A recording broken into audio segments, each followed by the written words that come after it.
प्रिय बच्चों, हम लोग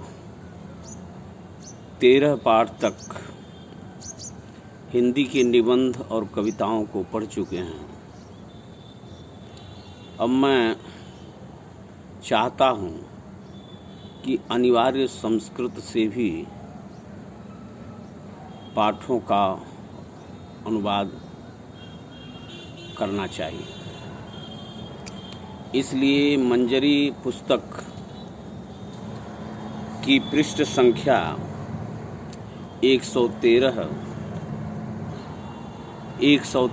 आप लोग खोल लीजिए और पहला पाठ वंदना के श्लोकों को, गीत को देखें और मेरे साथ गाएं। ईशं विश्वनिदानं वन्दे, निगम गीत गुणगानं वन्दे, परितो वितत वितानं वन्दे, शोभाशक्ति निदानं वन्दे। अब इसका अर्थ समझें। ईशम शब्द का अर्थ है ईश्वर, परमात्मा, भगवान। विश्व निदानम, विश्व का अर्थ संसार और निदानम का अर्थ है कारण। भगवान संसार का कारण है, तो संसार के कारण रूपी भगवान को की हम लोग वंदना करते हैं, प्रार्थना करते हैं। निगम गीत गुणगानम वंदे। निगम का अर्थ वेद पुराण से है। वेदों पुराणों में जिस परमात्मा के गुणों का गान किया गया है, उन सारे गुणों के गानों की मैं वंदना करता हूँ, प्रार्थना करता हूँ। ये बच्चे जैसा कि चित्र में देख रहे हो, भगवान की वंदना करने में निरत है। परितो वितत वितानम वंदे। परमात्मा ने चारों तरफ ये वितान, जिसका अर्थ तंबू है, तान रखा है, वितत विस्तृत फैला हुआ। यह जो आकाश है, उस चारों तरफ फैले हुए चंदोआ की, चांदनी की, तंबू की प्रार्थना करते हैं। शोभा शक्ति निदानम वंदे। शोभा, चारों तरफ जो सुंदरता है, सौंदर्य है, शोभा है, शक्ति है, उसके निधान अर्थात भंडार, उस परमात्मा की हम सभी वंदना करते हैं। मंदिर मस्जिद वासम वंदे। मंदिर और मस्जिद में निवास करने वाले उस भगवान की, उस अल्लाह की हम वंदना करते हैं। गिरजा भवन निवासम वंदे। चर्च में, ईसाइयों के चर्च में, गिरजा भवन में निवास करने वाले उस प्रभु की हम लोग वंदना करते हैं। जन जन हृदय विलासम वंदे। प्रत्येक जन के, प्रत्येक व्यक्ति के हृदय में विलास करने वाले, रहने वाले, निवास करने वाले उस परमात्मा की हम सब वंदना करते हैं। कण कण कलित प्रकाशम वंदे। एक एक कण में जिसका प्रकाश कलित हो रहा है, प्रकट हो रहा है, उस परमेश्वर की हम सब वंदना कर रहे हैं। कण कण में वही सुशोभित हो रहा है, कलित हो रहा है।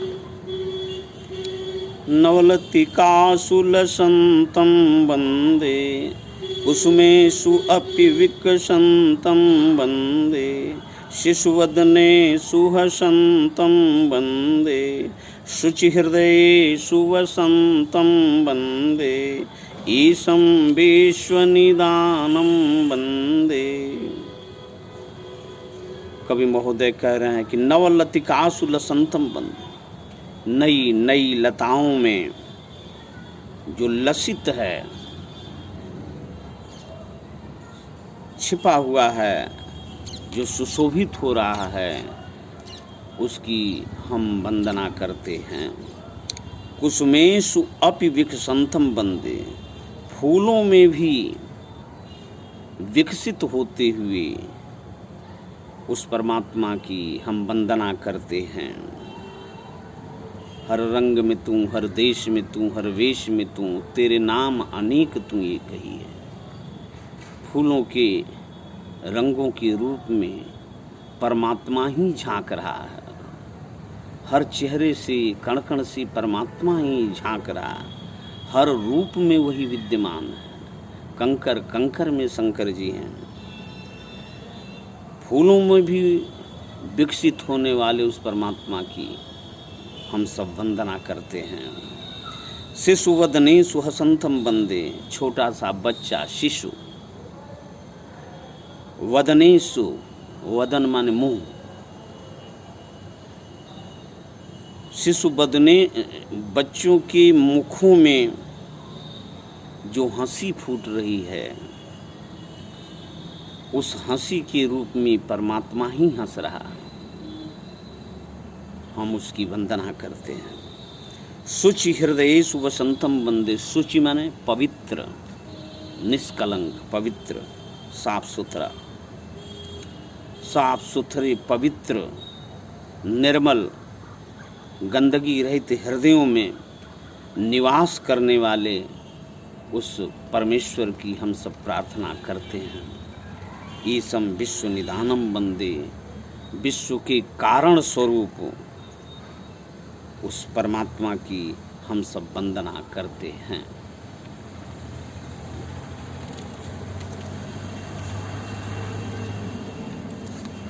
मैं आशा करता हूँ कि इसमें शब्दार्थ पुस्तक में ही लिखा है। इन सारे शब्दार्थों को अपनी गृह कार्य की कॉपी पर लिख डालिए। पृष्ठ संख्या 114 पर देखें। विश्वनिदानम ईशं वन्दे, निगम गीत गुणगानम वन्दे। वह जो गीत थी पद्य के रूप में, उसे गद्य के रूप में बदलकर यहाँ लिखा गया है, उसी को अन्वय कहते हैं। भावार्थ भी लिख दिया गया है। इन भावार्थों को, प्रत्येक श्लोक और उसके भावार्थ को कॉपी, होमवर्क की कॉपी पर सुंदर और शुद्ध राइटिंग में उतार लीजिए और इन्हें बार बार याद कीजिए। अब पाठ 1 है, प्रथमा पाठ, पृष्ठ संख्या 115 पर। इसका प्रथम गद्यांश पढ़ा रहा हूँ, शेष कल पढ़े जाएंगे। भोजस्य राज्य प्राप्ति, 115 पृष्ठ पर प्रथमा पाठ देखिए। मंजरी अपने सामने रखिए। भोज की राज्य प्राप्ति। भोज नामक एक राजा हुए थे धारा राज्य में। उन्होंने कैसे राज्य पाया, उसकी कथा इस पहली कहानी में दी गई है। पुरा धारा राज्ये सिंधुल नामक राजा चिरम प्रजा पर्यपालित। पुरा का अर्थ प्राचीन काल, पुराने समय में। धारा राज्य में सिंधुल नामक राजा बहुत समय से, चिरम, चिरम माने बहुत समय से, प्रजा का पालन करते थे। तस्य वृद्धावस्थायां वृद्ध अवस्थायां भोजः इति पुत्रः अजायत। दीर्घ संधि वृद्धधन अवस्थायां तस्य स तौते तम तौतान सर्वनाम का रूप देखेंगे पुस्तक के अंत में, तो षष्ठी में संबंध कारक में तस्य यानी उसकी वृद्धावस्था में भोज इति ऐसा पुत्र जन्म लिया, अजायत। स यदा पंचवर्षीय आसीत, स माने वह, यदा माने जब, 5 वर्ष का था, पंचवर्षीय आसीत, जब वह 5 वर्ष का था, आसीत माने था। तदा तस्य पिता आत्मनः जराम ज्ञात्वा अनुजम महाबलम मुंजम अवदत्। तदा माने तब, तस्य पिता उसके पिता, आत्मनः माने खुद को, स्वयं को, जरा ज्ञात्वा यानी वृद्धावस्था जानकर, स्वयं की वृद्धावस्था जानकर, अनुजम माने छोटे भाई, अनुज माने छोटे भाई, महाबल को, महाबली मुंज से कहा। जब वह 5 वर्ष का था तब उसके पिता अपने को वृद्ध ज्ञात्वा जानकर छोटे भाई महाबली मुंज से बोले, अवदत्त, तुम मम पुत्रम भोजम परिपालय, तुम मेरे पुत्र भोज का पालन पोषण करो। अपि च यावद असौ राज्य भारम ओढ़ू, अपि माने भी, च माने और भी, यावद असौ जब तक यह, असौ यह, राज्य का भार ढोने में, ओढ़ुम ढोने में अक्षम है, असमर्थ है, तावत तब तक, तुम एव राज्यम कुरु, तुम ही राज्य करो। शेष पाठ कल पढ़ाया जाएगा।